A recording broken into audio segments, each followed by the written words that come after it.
all these incidents, whether it is in Toidu or in Ompi or in Amarpur, anywhere in the state, you must have had seen that no one has used our flag.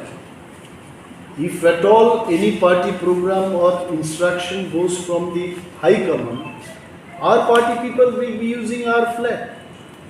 And those women who were protesting against one of their leaders, BJP Vice President, I don't want to name also, they only uttered her name and they said that whatever collections you have had already made in the past, you return it back to us and you go back from here. So how can people say that it has been done by Tipra Motha?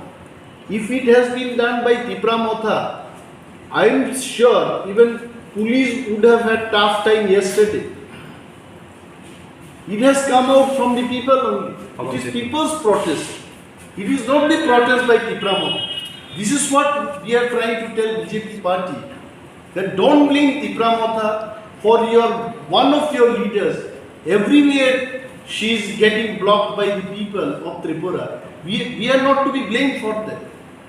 And people are not criticizing her as a BJP leader.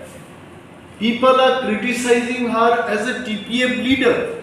What she had promised earlier, and she did not fulfill her promises. That is why she is facing all this protest.